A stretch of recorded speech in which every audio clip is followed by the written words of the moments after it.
We know him as the face on Mount Rushmore, through the words of the Gettysburg Address, the famous bearded statue of the Lincoln Memorial, the great emancipator, the 16th President of the United States.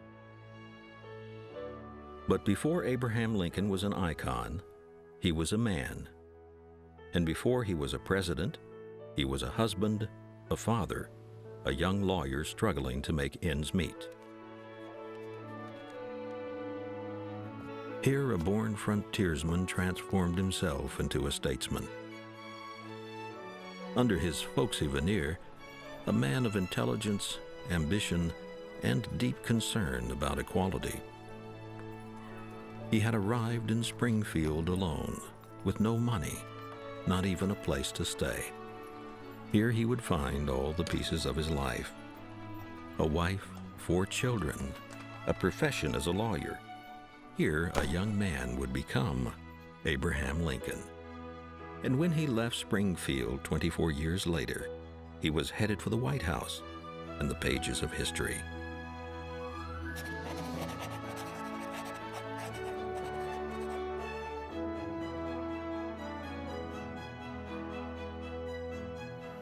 The year was 1837, and a young Abraham Lincoln was riding towards his future.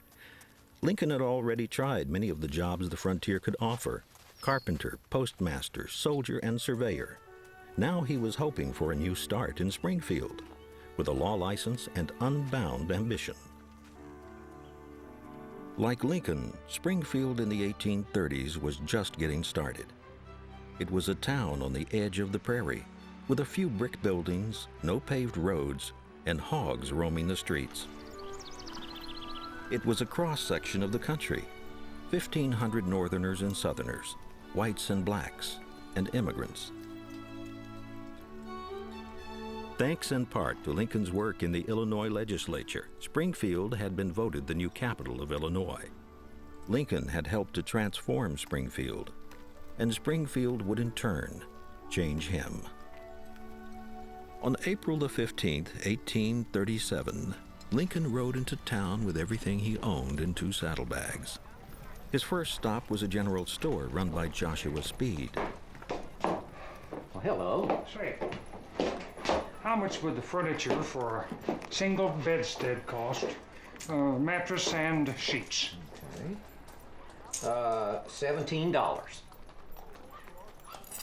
Speed later said, "I thought that I had never seen so gloomy a face. The tone of his voice was so melancholy I felt for him." He suggested a way Lincoln could avoid the debt. He offered to share his room above the store. That sounds good enough to me. How do I get there? It's right that way. It was the beginning of a lifelong friendship.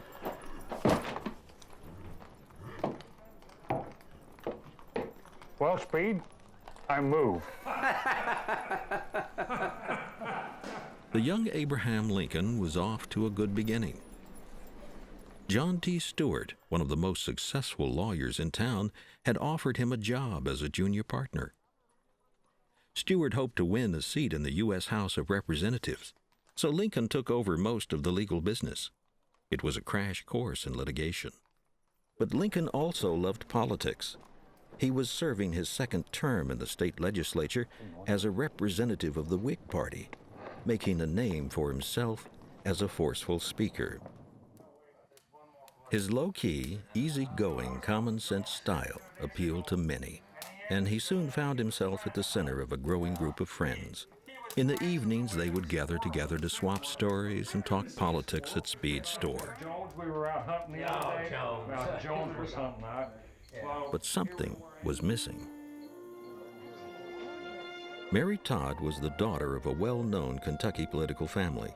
She had come to Springfield to live with her sister Elizabeth. When Lincoln met Mary, he was captivated by her looks, her ambition, her sassy intelligence, and her understanding of raw political power.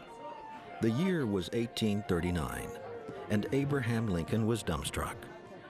Mary's sister said, Lincoln would gaze on her as if irresistibly drawn by some superior power. He never scarcely said a word. Elizabeth thought they were a terrible match. But Mary saw a spark there that her sister did not. So, how you been? Good. Looking forward to getting out of the house for a little while.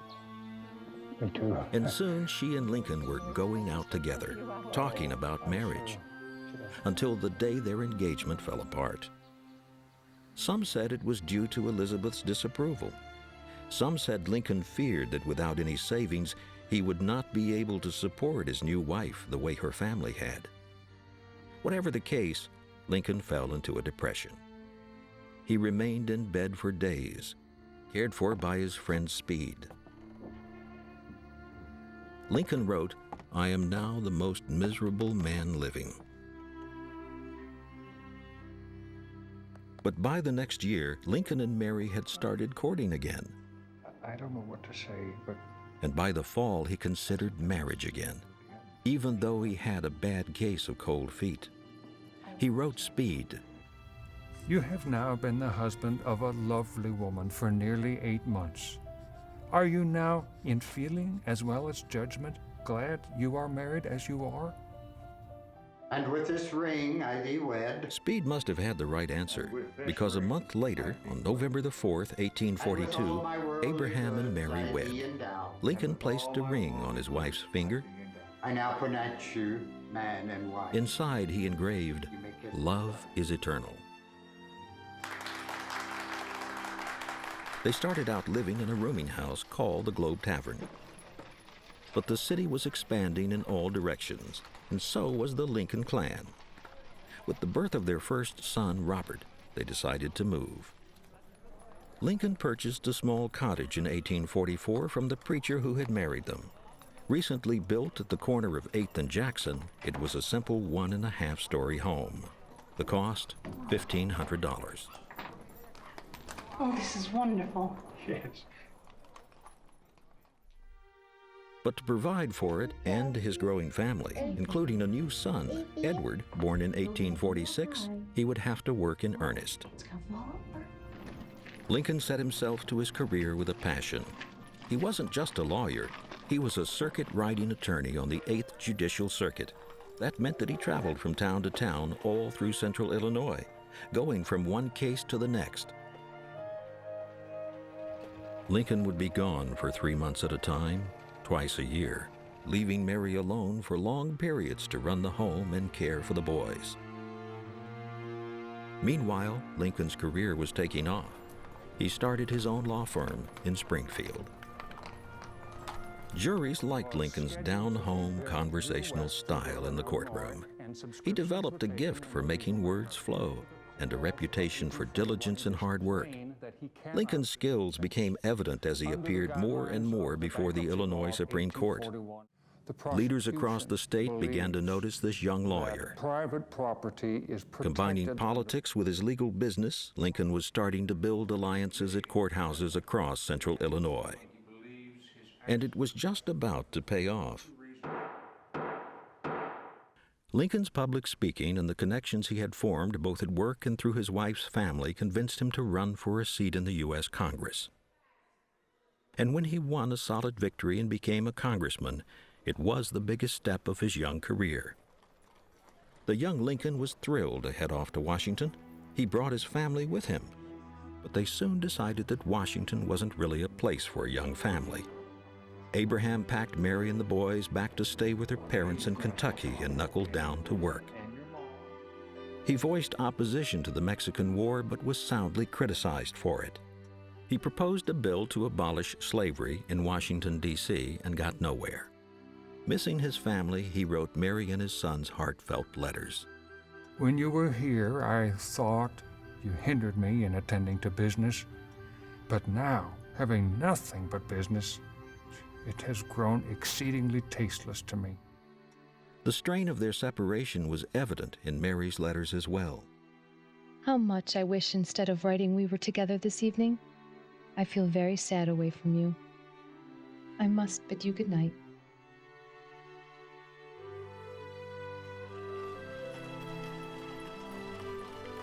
Lincoln had pledged before the election that he would serve only one term. And so, in 1849, he found himself headed home, having had a lot less impact than he might have hoped. He seemed to lose all interest in running for other office and buried himself in his work. And then a tragedy hit the family. In 1850, their 3-year-old Eddie Lincoln came down with tuberculosis. He was a rambunctious toddler they all loved, but the disease hit him hard. For 52 days, he struggled and sweated and tried to survive. And on the 53rd day, he died. Whose life here on earth was all too short. The funeral service was held in the Lincoln home. In heaven. And that someday we shall join him. Abraham and Mary were devastated. Yea, though I walk through the valley of the shadow of death, I will fear no evil. To fill the void in some small way, the Lincolns had another baby, their 3rd son, William. Another son, Tad, would follow soon after.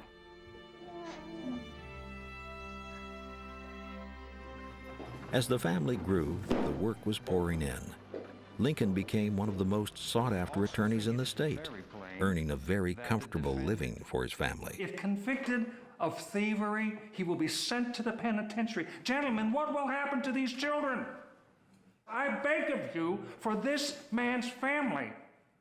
I rest my case. But it took the passage of a brand new bill, the Kansas-Nebraska Act of 1854, to pull him back into politics. All through these years, America had been slowly tearing itself apart over one of the most bitter issues of the time, slavery. To some, it was a sin. To others, it was a way of life.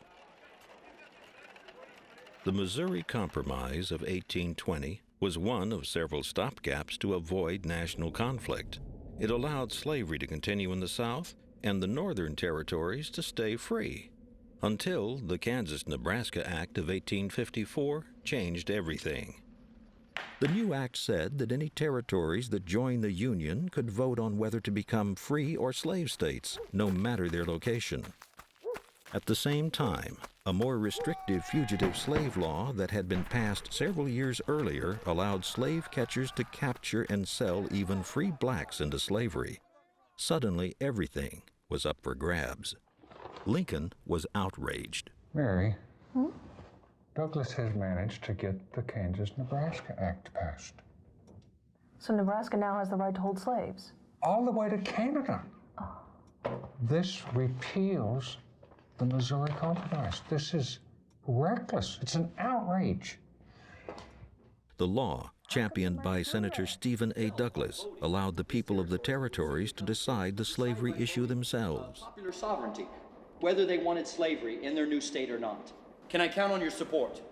Lincoln felt that since new territories could choose to be slave states, it could tip the entire country toward slavery.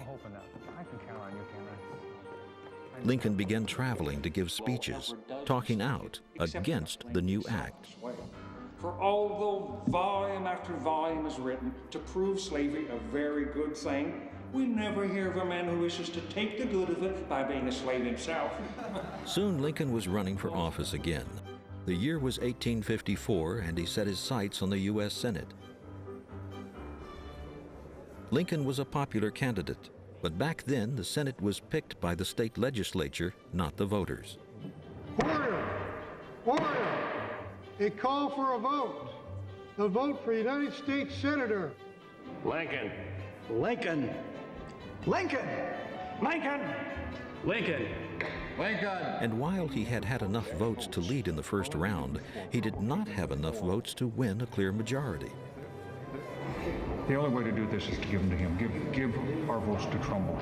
Mary watched with disappointment as Lincoln withdrew his name and allowed another candidate to win, for the greater good of opposing the Kansas-Nebraska Act. But for him, it was just the beginning. Over the next 3 years, Lincoln crisscrossed the region, speaking out against slavery. In 1858, he stepped up to formally oppose the man behind the act he hated so much, Senator Stephen A. Douglas himself. This time, Lincoln was running as a member of the rapidly growing new Republican Party. He came to the Illinois State House to deliver a warning. Until a crisis shall have been reached and passed. A house divided against itself cannot stand. I believe this government cannot endure permanently half slave and half free. I do not expect the Union to be dissolved. I do not expect the house to fall, but I do expect it will cease to be divided. For the first time, Lincoln was stepping onto the national stage. And it was a series of debates with his longtime rival Douglas that would grab the nation's attention. 7 debates in 7 towns. I hold that the Negro is not and ought never be a citizen of the United States. I hold that this government was made on the white basis, by white men, for white men, and their posterity forever. The New York Evening Post declared, "The prairies are on fire." I think the authors of that notable instrument intended to include all men, equal in certain inalienable rights, among which are life, liberty, the pursuit of happiness. This they said, and this they meant.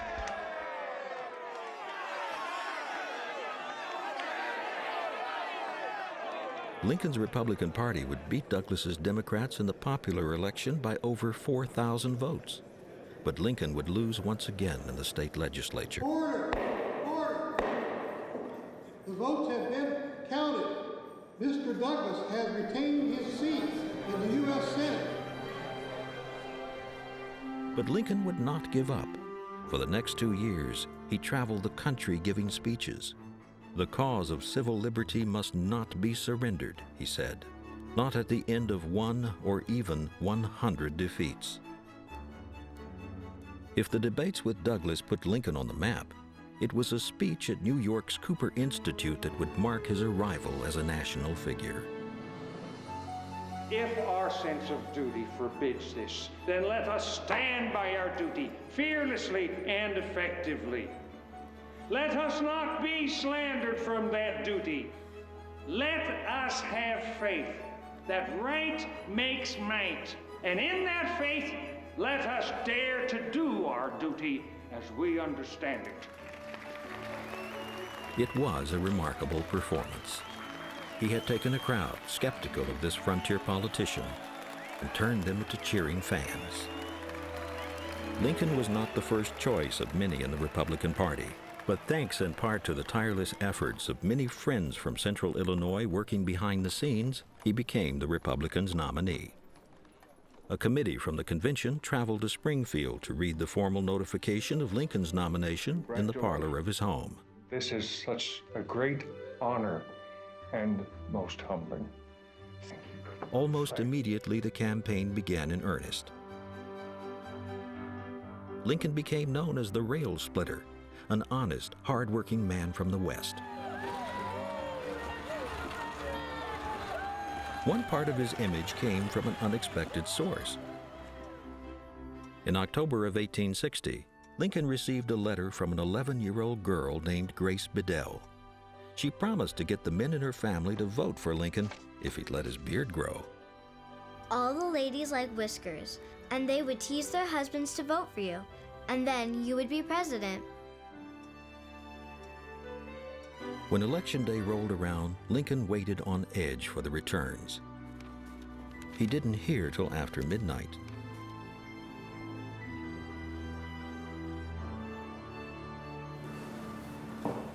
President-elect Lincoln, we've won New York.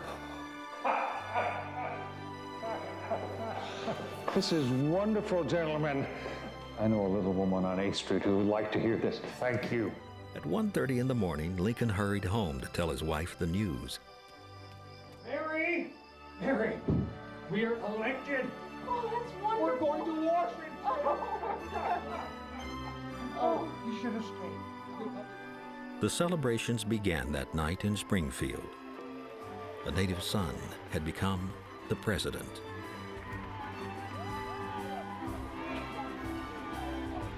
But there were not celebrations everywhere. With 4 candidates for president, Lincoln did not win the majority of the popular vote. And in some parts of the country, as the votes were being counted, he was subjected to negative portrayals in many newspapers. Just 6 weeks after his election, the first state would secede from the Union. Even as Lincoln was preparing at his home, working to formulate his new administration, the nation was falling apart around him. Lincoln was under extreme pressure to compromise with the South, to give in on the slave issue to save the Union. What should have been a period of celebration was a tense time, a time of uncertainty, as Lincoln held his ground. He wrote, "If we surrender, it is the end of us and of the government."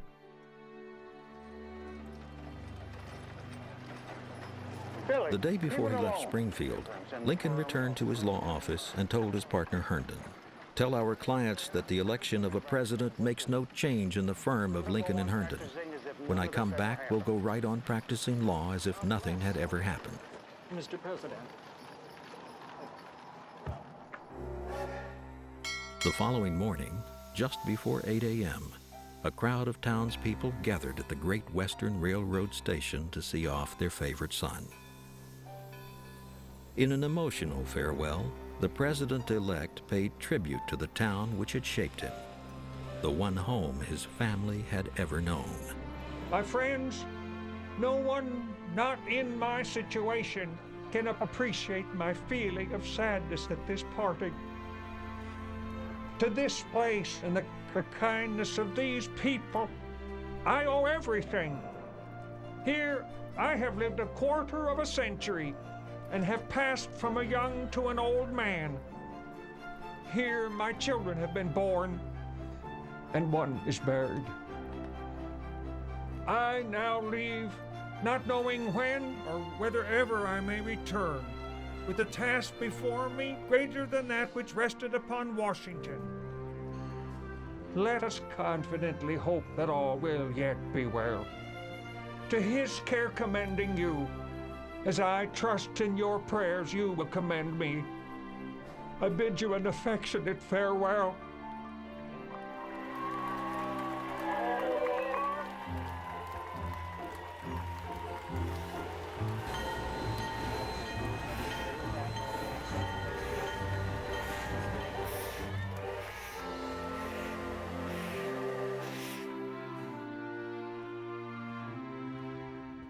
Lincoln was leaving his home of nearly 25 years to lead a divided country. He could not have known how much it would demand from him. But Lincoln would draw upon lessons he learned in Springfield.